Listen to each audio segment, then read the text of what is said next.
So now let's talk about the rotate command. So the rotate command is on modify panel, and right here we have this rotate tool. So select this, and now we need to select the object which we want to rotate. In this case, I'll start with the line on our left. So I'm going to click on this line and I'll press enter. Now AutoCAD will prompt you to specify base point. So the base point is a fixed point, and you can also call it a pivot point about which the object will rotate. In this case, I'll select this point here as the base point, and now look at this. So now the line is rotating with respect to that selected base point, and you only need to specify the angle now. So I'll type 30 as the angle and press enter, and there we have it. So the line is now rotated to an angle of 30 degrees. In this case, you don't need to add angle sign or any other thing. Simply type the value of angle and press enter, and you'll get the line inclined to an angle of 30 degrees. So this angle measurement will always happen from the original line. So in my case, the line was originally at 0 degrees angle, or it was perfectly horizontal, and that's why the rotation started from that 0 degree or horizontal line. Now let's talk about this situation. Here we have a perfectly horizontal line and another one which is inclined to any random angle which we don't know about. So in this case, let's first check the angle between these two. So I'm going to use one of the options here, dimension, but you can ignore this part safely because I have explained everything about dimensions later on in this course. For now, I'll simply add these two, and here we have the angle, and now we know that the angle is 16 degrees. So I'm going to just erase it, and now I'll once again go to rotate. Now I'll select this line and enter, specify base point. All right, and once again I'll type 30 and enter. So now simply by visual comparison, you can clearly say that this angle and this angle is not same, they are different.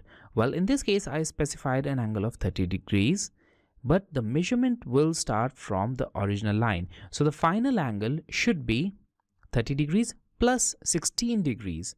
So I'm going to check the angle again. So dimensions, this line, and that's 46. So in this case, the measurement started from the original line. So that's the whole thing about rotate command. Rotate command will always rotate your drawing with respect to its original position.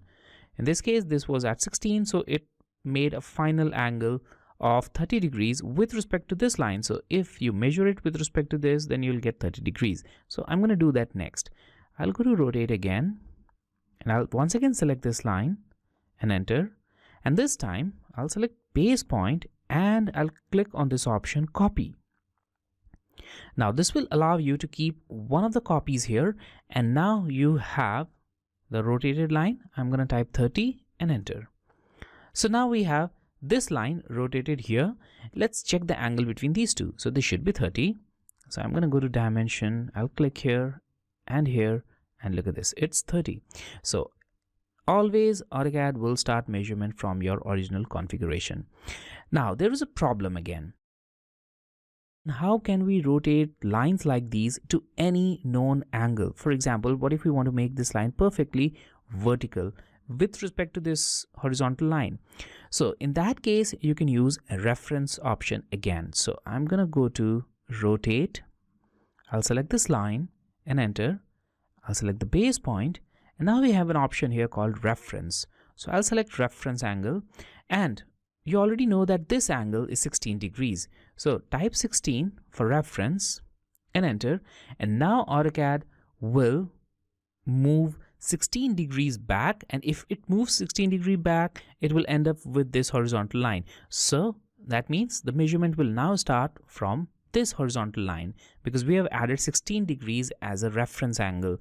So now if you type 90, you'll end up with a perfectly vertical line because we have already added our reference value, which was 16. So AutoCAD will just take that line 16 degrees back, and then it will start measurement.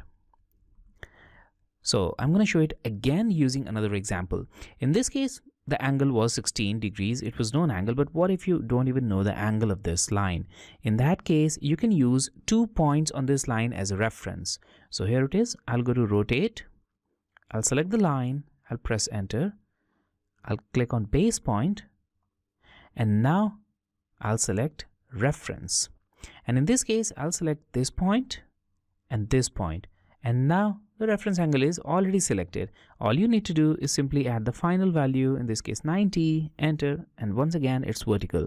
So if you know the reference angle, you can type that value after reference option.